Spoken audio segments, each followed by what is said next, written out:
Shalom everybody, God bless you all. I am Prophetess Shanele Beckford, and today I'm just stopping by to share with you guys on a matter that has been far long overlooked as it concerns the church. As a prophet, I have taught this in the school of the prophet. I've trained many churches, I've trained many leaders, and this is something that I've been saying over and over. And if it is continued to be overlooked, this is going to break many ministries, and it's also going to break many marriages. This is also something personally that I have gone through, and for the first in my prophetic journey, I have had to rebuke and correct a pastor. Now hear me.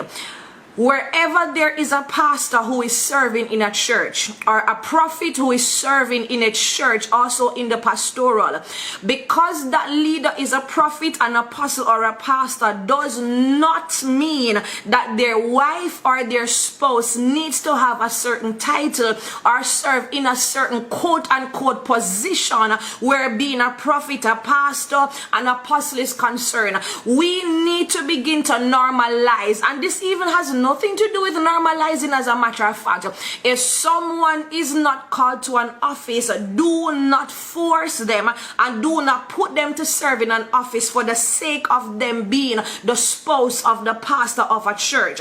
Now, an issue that I have seen over and over is my husband being offended, being attacked for the sake that he does not preach. So for those of you that know me, you know that I'm a preacher, I'm a prophet, I'm a preacher, I've pastored for several years. And with that being said, even in the former church I've pastored, I have seen many people try to attack and to cause some form of, I don't even know what they were what their intentions were, where my husband is concerned, because he does not preach. Now guys, listen, do not be forced, or do not allow anyone to disrespect or force your spouse to go on a platform and do something that they were not called to. And I know this is something that many are experiencing, but I'll use my personal marriage just as an example. For anyone that knows my husband knows my husband is the type of person, he's the type of spouse that supports me 110%. So he is the person that you will never see him up front. In fact, many people to this day do not know that I am married, and that is completely fine. Am I hiding my marriage? No, I am not. Do I need to put it on social media? No, I do not. And so many people to this day still do not know that I'm married. Why? My husband does not like the camera. My husband does not want to be seen. In fact, my spouse is the type of spouse where when you come to church, you may not know that I am married unless I greet my husband, which I normally do, but you will never see my husband sitting at the front of the church. He is always at the back. Why is he at the back? The man of God says he's able to see so much more when he's at the back as opposed to being at the front and his back turned to the congregation. So he sits in the back. And another reason why he sits in the back, and this is not to justify anything, I'm just trying to help a marriage that is on the verge of being broken because of church people and leaders. The man of God is responsible, my husband is responsible for the audio, the camera, all of that stuff. So in order for us to stream our services, in order for us to have a good quality and all of that, he's responsible. So he is sitting in that sound area where he's able to just navigate and ensure that everything is okay. No, because he does not sit, this is what tradition and religion does to us. Because he is not sitting on the pulpit, sitting up there looking like this and praising the Lord like this, as everyone is. I'm not saying those of you that do it, it's nothing is wrong. If that is how you sit in your church, that is fine. As for me and my husband, if we ever decide to if we ever come, let me not say if we decide, when the time is right for us to pastor at church and for you to see us sitting in that capacity, you will never see my husband and I sitting up on the pulpit unless we're going through an appreciation or something of that sort. It is not necessary. And the only reason why many of us do this, sitting on the pulpit looking on the congregation, is because it is something that we grew up seeing people do. Is nothing wrong with it? No. Is it something that we must do? No. Because my husband does not do this, many people don't know of him. Because he's not up there preaching, many people do not know of him. No, if we have a meeting for the church to deal with the church logistics, the projection for the year, the oversight for the year financially, or where church growth or things need to be addressed is concerned, the man of God is the one that speaks and deals with that. If you need marital counseling, if you need any counseling at all, the man of God, my husband, is the person that majority of the times he's dealing with that. If you need wisdom and counsel to bring your money to the next level, if you want to grow your money from $1,000 to $1 million in 2 weeks, go and talk to my husband. He's the person to talk to. We must understand that when it comes to spouses or wives and our husbands, and this is not just my husband, this is many people, their wives are also being attacked because of this. It is very possible that you can be a pastor and your wife is called to be a Sunday school teacher. The pastor or the leader for the church can be a prophet, and the wife or the husband can be the person that plays the drum, can be the person that deals with the music room, the audio room. The man can be a pastor and the wife may just be the secretary for the church. Is there something wrong with that? If I am a prophet, why does my husband have to be a prophet? If I am the apostle, why does my husband have to be the prophet? Please stop trying to force titles on people who are not called to do certain things. Should my husband get up tomorrow and say, okay, fine, I am now the apostle of the church, when you put him in that position and he fails, these are the same people who are going to say, I know he wasn't an apostle, I know he was going to fail, I know he was going to mess up. You are the ones that push the title on him. Do not greet me as an apostle if I am not an apostle. Stop calling these people to come and greet the church, giving them title that they do not possess. Not only are you setting them up for mockery and failure, because when you give them titles that they're not called into these offices, when they fail, you will be the very same one to mock them and to drag them in the dirt saying that they have failed. The second thing is, it brings a lot of confusion and it can cause a lot of issues, because when you continue to call people by these titles, there are many of them that will begin to take unto themselves that title, and they will begin to try to serve in something that they are not graced to serve in.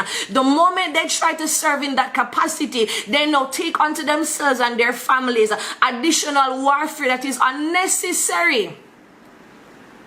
Allow your pastor's spouses to sit and serve in the capacity and in the grace that God has issued out to them. Stop forcing them to serve in different areas.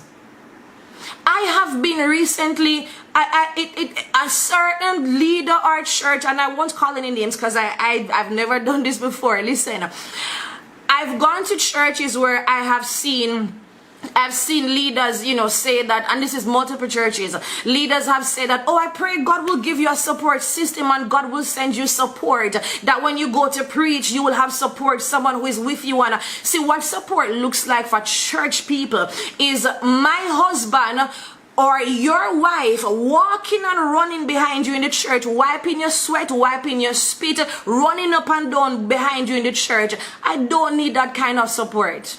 I don't need someone wiping my sweat. Neither do I need someone wiping my saliva. It is unnecessary. A lot of these things we see in church with people having the bunch of armor bearers running around them, tap, tap, tap, tap, wiping their sweat. A lot of it is just for the show. It is just for a show. Am I saying anything is wrong with it? No. But do I do it? No, it's not necessary.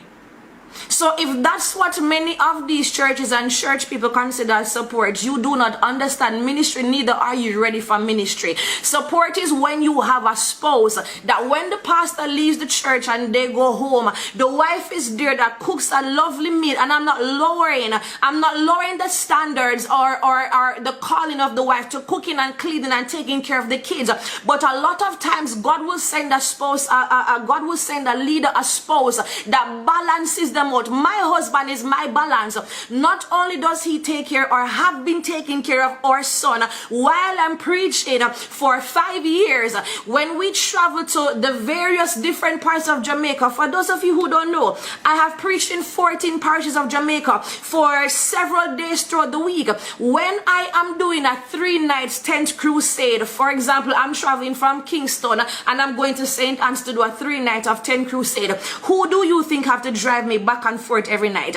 And when I am preaching from 9 p.m. back to 12 midnight and doing deliverance, who has my son? And while he has my son, who is praying and covering me? Who is watching everything? One of the things that has always surprised me is that my husband has always been in the back and sometimes just in a little area. And I remember that there was this man that was sent by a warlock to our church, and he had some little stones and gems and crystal balls, and apparently it is said that he had a knife or something that was stuck in his socks or a bag.